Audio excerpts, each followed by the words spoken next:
So let's chat about how you get your VA contracts, VA offers under contract. I am personally kind of crazy about the fact that our veterans contracts go to the bottom of the pile. It makes no sense to me. It kind of makes me incensed, as a matter of fact. Our veterans, wrote that blank check to say that they would give up their lives to serve our country, and they would take whatever was required of them. And what do we do to take care of them afterwards? There's VA benefits that they get as a result. Well, if we don't give them the opportunity to use their VA benefits, what are we doing? Like, their VA contract should go to the top of the pile, not the bottom of the pile, right? So, and reality is that it's not the sellers that don't want to do VA loans. It's that agents are educating their sellers to not take a VA loan. So I am all over the place trying to advocate and to educate people on the VA home loan program. But in particular, I want to make sure that y'all understand the best way to get a contract accepted, so at least your veterans get the highest level of service. And one listing agent at a time, we will make a difference and make sure our veterans are served at a higher level. So, we all know homeownership is the key to intergenerational wealth. So if we are not part of helping our veterans own homes, then, we're doing them a disservice. Part of our responsibility as professionals is to help them become homeowners. And a lot of them don't know they have the benefit. I would say at least half of veterans who qualify for 100% financing don't understand the benefit or don't know they have the benefit. So part of our role is to just get the word out. But then once we have a veteran, we have to figure out how to get our contract accepted in that multiple offer situation. So one thing is that VA loans are super easy for people who do VA loans and study VA loans. They're actually the easiest loan program to get a client approved for. If you don't know what you're doing, though, not so much. And so you guys might think of the big three guys who have done VA loans over the years. Most of those people who do VA loans, and the big ones, they're call centers. And unfortunately, call centers are just not the way to get it's not the way to do mortgages, right? You need me to be able to call the listing agent on Friday night or Sunday night and talk about your offer. If I'm in a call center and you talk to somebody different every time, I'm just not going to be able to persuade the borrower. So one of the first things you do is make sure that your borrower is working with a local lender who's truly understands the VA home loan benefit, because that person is going to be able to help you give the listing agent confidence and get your contract accepted. So there's a bunch of myths about the VA home loan, and I have a class I teach, Military Mortgage Boot Camp. It's a 3-hour CE class. If you haven't taken it and you want me to come do it in your office or whatever, I do that free of charge, and it is always very well received. I figure the more people who go through my class, the more listing agents who are going to accept contracts from veterans. So let me know if you know of a place that would be good for me to teach that class. So let's talk about myths. VA borrowers are weak borrowers. This is just not the case. People think that a VA contract, because maybe it's 100% financing, is a less good contract. Reality is VA loans perform better than conventional loans or FHA loans. They have less foreclosures than conventional loans. My VA buyer is generally a stronger buyer. Our VA buyer has more income, has less student loans because they have the GI Bill. Their income is usually guaranteed income. They usually have partial disability income or full disability income, and they are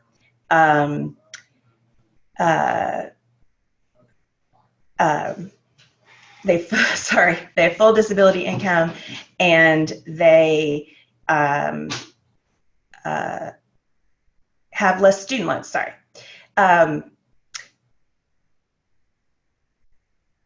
Now, VA loans are harder to get through underwriting is the second myth. Well, that's not the case either. VA loans are much easier to get through underwriting. The VA underwriter's responsibility is to make sure that the veteran is given every opportunity to get their home loan.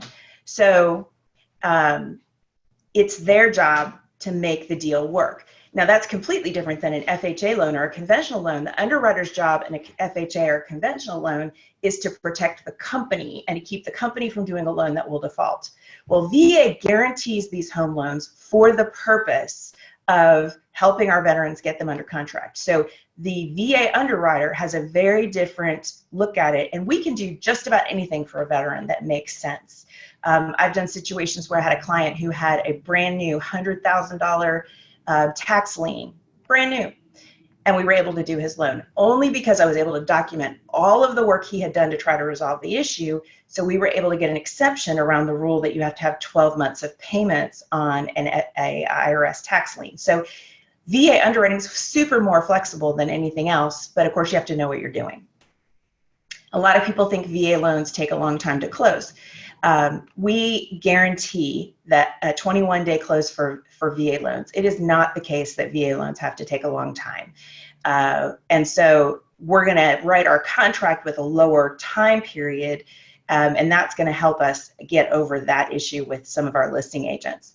Now, VA appraisals, this is the one thing that has some legitimacy to it. They say VA appraisals take longer and they come in low. Now, in general, they do not come in low across the boards, but everybody has that one experience where a VA loan came in low.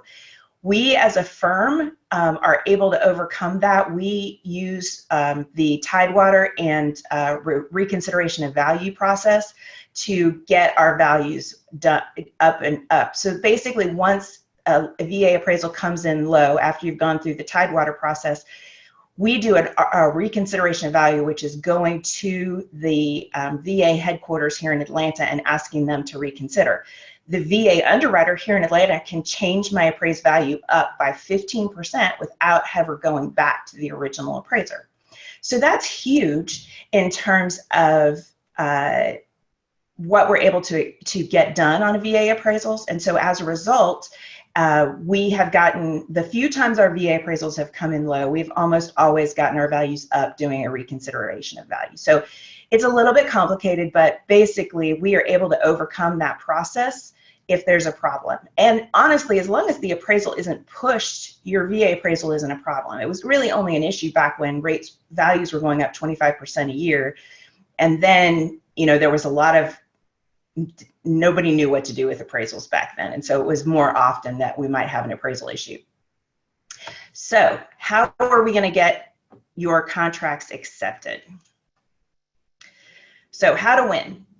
First thing is I think you get your veteran pre-underwritten. We like to do that with any of our clients, but we might as well do the whole process ahead of time. Then when I'm going to try to help the listing agent accept your contract, I'm in a stronger position because I can already say we've signed off on all credit issues. Whenever you're talking to the listing agent, I want you to refer to them as a veteran. You're going to discuss, you're going to present to your veteran your veteran's contract. You don't want to say they're a client or they're a buyer. They are a veteran, because that's just going to reinforce to the listing agent the importance of who they are, and that we should give them a little bit more of a kid glove experience. I want you to call the listing agent ahead of time and tell them you've got a VA offer and just feel them out. I've found different listing agents have different issues. So sometimes the issue might be related to, they think there's going to be a repair, or sometimes it might be related to fees or something. So you want to understand what the concern is of the listing agent so that we can maybe write STIPs to overcome that, or you can tell me what the issue is so that when we call that listing agent, we're more able to overcome their concern. Then go ahead and text, email us or your lender the listing agent information when you're submitting your offer, so that you can try to position, so that we can call them and try to position the VA loan better, position our success as VA lenders, and hopefully help you get your contract towards the top of the pile. So here are some STIPs that I recommend that you add to your VA offers. One is any VA required repairs will be done after closing at the borrower's expense. So let me say that again. Any VA required repairs will be done after closing at buyer's expense. A lot of people do not understand the VA possible VA repair process. The only thing that VA is trying to do that is maybe a little different than a conventional appraiser is they're looking for safety stuff.